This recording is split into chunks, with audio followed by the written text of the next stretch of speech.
Fala galera, hoje teremos aqui uma aula rápida, acho que 5 minutinhos, sobre classificação dos vírus. Novamente, existem aí várias formas de classificar os vírus, certo? Se vocês forem ver, cada livro traz de um jeito, então não é algo que exista, né, digamos que uma forma universal, como tem lá nas bactérias, que é gram-negativa, gram-positiva, micobactéria.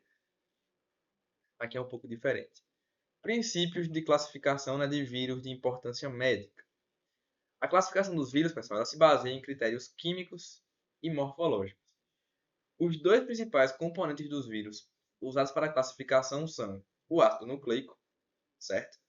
Seu peso molecular e sua estrutura. E dois, o capsídeo. Então a gente vai usar o capsídeo e o ácido nucleico. Porém, no ácido nucleico a gente leva em conta o peso molecular e a estrutura. E o capsídeo a gente leva em conta tamanho, simetria e se é envelopado. Então, Kaique, eu posso em um mesmo único vírus ver o DNA e o RNA, o peso molecular desse RNA, a estrutura do DNA, posso ver o capsídeo, se ele tem quantos nanômetros, se é helicoidal ou icosaédrico ou complexo, ou se é envelopado ou não, isso. Percebem que vocês já entenderam isso, porque toda aula, todas as aulas até agora, a gente acabou comentando um pouquinho. Então aqui nós temos um exemplo. Eu poderia ficar lendo a tabela, né? Lendo, mas assim, perde a lógica, né? Vocês têm a tabela, então vocês podem olhar. Eu vou comentar apenas alguns. Por exemplo, o vírus da hepatite B, ele é da qual família? Hepatinaviride. É um nome horrível de falar. Tem envelope? Sim. Icosaédrico, 42 nanômetros, peso molecular 1,5 e tem aqui dupla fita e circular incompleto. Percebem que você classificou pelo envelope, simetria do capsídeo, tamanho, peso molecular, estrutura do DNA e o nome da família?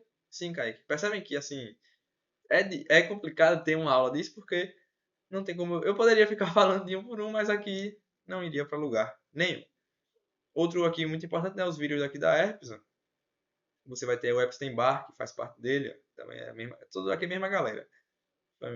Varicela zoster, citomegalovírus, que todos são ó, da família Herpes viridae. São vírus envelopados. Lembre que tem, alguns têm tegumento, certo? Que entre o envelope e o capsídeo são icosaédricos. Ao tamanho, são grandes, 100 elevado ao quadrado nanômetros, 100 a 150 de peso molecular, dupla fita e linear. E aqui todos eles são vírus de DNA, beleza? A outra tabela, pessoal, são os vírus de RNA. Você fala, Kaique, eita. Realmente, né, são vários e vários e vários. De novo, a nível de prova, essa SP tem um objetivo sobre dengue. Então, Kaique, eu tenho que saber o da dengue? Isso aí. Você tem que saber o da dengue, ó. Vírus do dengue. Esse você tem que saber, tem que ir para a prova sabendo. Qual é a família?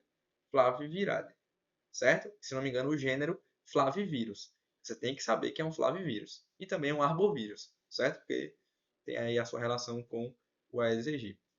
Ele é envelopado? Sim. Icosaédrico. Assim, o Kaique, você acha que é importante eu lembrar o quê?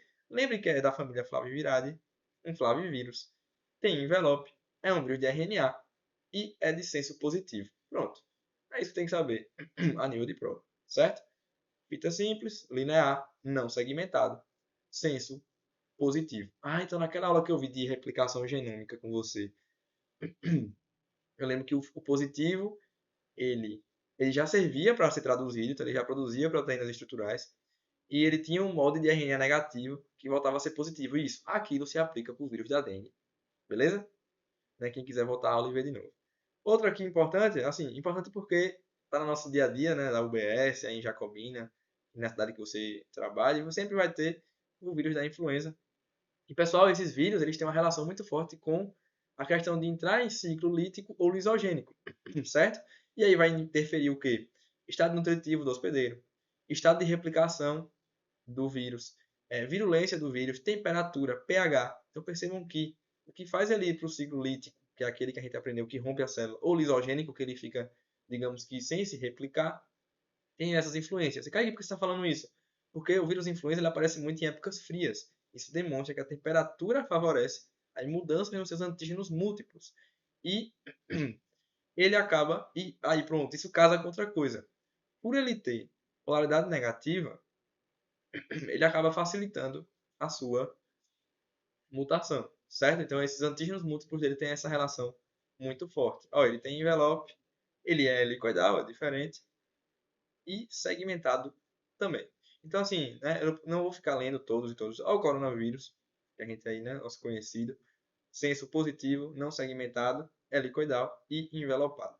Aí, pessoal, assim, o livro traz, né, uma discussão sobre esse envelope, né? Aqui a nossa aula já acabou, certo? Eu só queria destacar isso. Vocês vão ter essa tabela, eu vou enviar as duas tabelas e todas as outras que eu tenho de classificação. Em relação ao envelope, tem alguns livros que trazem que isso, na verdade, causa instabilidade no vírus. É contraditório. Algumas pessoas podem estar pensando aí, oxe, Kaique, se ele tem um envelope é melhor. Só que não. Como o envelope é lipoproteico, ele acaba ficando exposto a detergente, a temperaturas, a éter e etc. Então, não é porque tem envelope que é melhor. Vou dar um exemplo bem simples. Alguns vírus que causam infecção gastrointestinal, eles não são envelopados, certo? Para justamente tentarem resistir mais. Enquanto tem outros vírus, né, que causam outras infecções que têm envelope. Só que não quer dizer que tem envelope, que ele é mais resistente, certo? Muito cuidado com isso. No seu material de apoio tem lá uma partezinha que eu explico um pouco melhor, para não alongar muito essa aula, que é bem tranquilo. Então, qualquer dúvida, eu estou à disposição. Bons estudos!